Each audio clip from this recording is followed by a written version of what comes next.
Pois é, o Michael Cunningham voltou!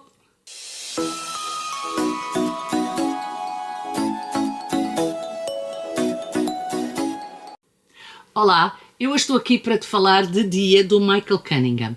Primeiro que tudo, eu quero agradecer à Gradiva o facto de me ter cedido este livro. Muito obrigado, foi muito gentil da vossa parte. E eu estive ontem mesmo, com o Michael Cunningham. E ontem em relação ao dia em que eu estou a gravar este vídeo. Portanto, eu estive com o Michael Cunningham no feriado. Bom, que me autografou este livro. E ele é uma personagem muito simpática. Eu já tinha estado com Michael Cunningham noutras ocasiões, inclusive eu acho que ele veio cá, se a minha memória ainda vale alguma coisa, lançar as horas, e nessa altura eu apanhei-o na Feira do Livro, porque eu tenho o livro autografado. Agora não sei precisar se foi nessa altura ou se foi numa outra atividade em que a Gradiva fez o favor de me convidar para estar com ele. Desta vez a Gradiva fez novamente o favor de me convidar para estar com ele, desta vez no Áurea Hotel, onde fomos brilhantemente recebidos, e deixem também que vos diga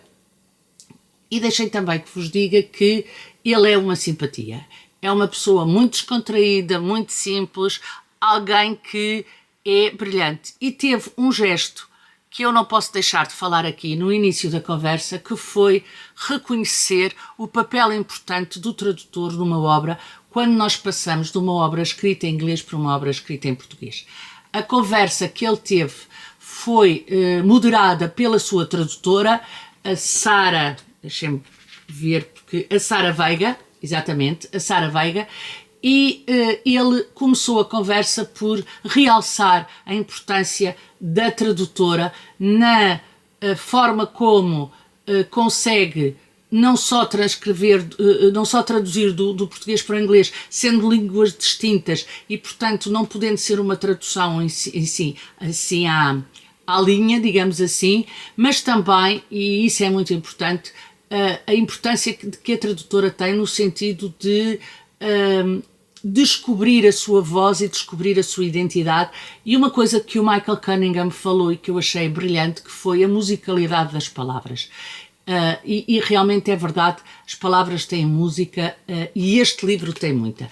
Este livro é um livro fantástico, porque é um livro de família, é a história de uma família, é um livro que se passa maioritariamente na pandemia, e não tem uma única vez a palavra pandemia, não tem uma única vez a palavra Covid, e eu acho que não tem uma única vez a palavra vírus, porque aquilo que nós temos aqui não é uma manifestação do período que nós passamos do confinamento e todo o período aflitivo em relação ao Covid, mas é sim a humanidade, ou seja, como é que as pessoas reagiram em função desse Covid, em função dessa forma de estar e dessa forma de ser.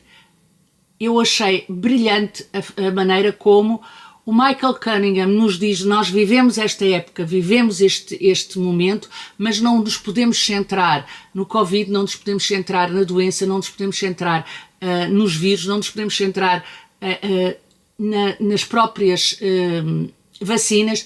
Temos que nos concentrar no ser humano e a forma como cada ser humano viveu aquele período e a forma como cada ser humano marcou aquele período. Este livro senta-se no Dan e na Isabel. O Dan e a Isabel têm uma relação que já não está muito bem. É aquela relação em que não é suficientemente má para eu querer abandoná-la, não é suficientemente boa para eu ainda me sentir entusiasmado. Para além disso, ainda há crianças. E mais não conto. Conto uma coisinha. O livro passa-se entre 2019 e 2021, portanto, mesmo naquele momento, naquele timing da pandemia e naquele timing que nos leva a falar da pandemia e que o leva a falar daquilo que a pandemia pode fazer numa família. Outra coisa muito interessante é que o livro se divide em 3 partes. Portanto, o livro divide-se em 5 de Abril, sempre, e depois consoante os anos. 5 de Abril de 2019, 5 de Abril de 2020, 5 de Abril de 2021. E nós temos a história destes 3 dias, daí o livro se chamar Dia. E a história destes 3 dias dão-nos a dimensão da história desta família e dão-nos a dimensão da história de como esta gente viveu o período pandémico, e isso é muito interessante. Acaba também por ser por ser um livro sobre esses dias, mas nós temos de tudo nesses dias. Temos desde o dia-a-dia e as atividades do dia-a-dia, até às reflexões, até às inquietações, até às angústias que todos nós passamos. E eu acho que a parte interessante deste livro é que todos nós passamos por estas angústias, todos nós passamos por estes problemas, todos nós passamos por esta necessidade de nos adaptarmos a uma nova realidade que não era de todo aquela que eventualmente tínhamos programado. Depois temos, a embelezar isto tudo, a escrita do Cunningham. O Cunningham ganhou o prémio Pulitzer com As Horas e é um autor que tem uma escrita muito bonita, uma escrita muito elegante, tem uma escrita muito... eu quase que acabaria por dizer cristalina, onde a palavra é realmente importante, onde a palavra acaba por ser um assunto, digamos assim, e onde a palavra acaba por levar o leitor ao longo da narrativa, como se... é aquele voltar da página obrigatório que nós temos, porque nós queremos saber o que é que acontece a estas pessoas ao longo destes anos e ao longo deste tempo. Mas houve alturas em que eu achei que este livro num outro escritor poderia não funcionar, porque há momentos em que o tema é banal, há momentos em que as temáticas de que ele fala são coisas do dia-a-dia e que poderiam nos soar a nós leitores como algo sem importância. E depois o Cunningham, com a sua escrita, dá-lhes uma dimensão que outro autor poderia não dar. Isso é brutal de apreciar, isso é fantástico de apreciar, isso é a beleza da literatura, e da literatura muitíssimo bem escrita, uma literatura onde o autor acaba por tornar as coisas mais banais como se fossem coisas fabulosas e fundamentais. Por outro lado, temos depois estas pessoas vistas quase ao microscópio. Aquilo que eu quase que senti que eles eram meus vizinhos, que eu os conhecia. Não, eu senti que eu os conhecia melhor que os meus vizinhos. E, portanto, sobre esse ponto de vista, o Cunningham dá-nos esta gente ao microscópio e, portanto, nós conseguimos ver às vezes aquilo que o outro, que supostamente convive com ele, não consegue ver. E isso é outra coisa muito interessante, porque às 2x3 o leitor acaba por ter a noção de que, como é que eu hei de dizer, de que sabe mais do que a própria personagem.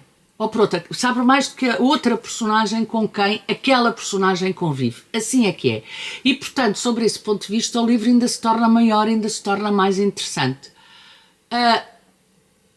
Eu continuo, confesso também, a ter um carinho muito especial para As Horas. Eu acho que os livros em que descubro os autores acabam por ficar assim um quentinho no coração. No entanto, este livro é um livro que eu quase diria que é um livro histórico, porque é um livro sobre um período onde não se escreveu muito, é um período sobre o qual também não se escreveu muito e que eu acho que é um período fundamental da nossa história. E eu acho que é necessário escrever sobre este período para que, no fundo, não pareça que a humanidade não passou por tudo aquilo, não pareça que houve ali 3 anos que se branqueou aquilo que existiu, ou que não se fala hostilidade média do que é que aconteceu, como se nada tivesse acontecido. Isso não pode ser, porque aconteceu, modificou a humanidade, modificou a história da humanidade, e é preciso também refletir sobre isso, e é preciso também pensar sobre isso. E o Michael Cunningham faz isso de uma forma brilhante neste livro. E pronto, aqui fica a minha opinião sobre o dia do Michael Cunningham. Digam-me se já leram, digam-me se estão a pensar ler, digam de vossa justiça e vemos no próximo vídeo. Tchau, até o próximo vídeo.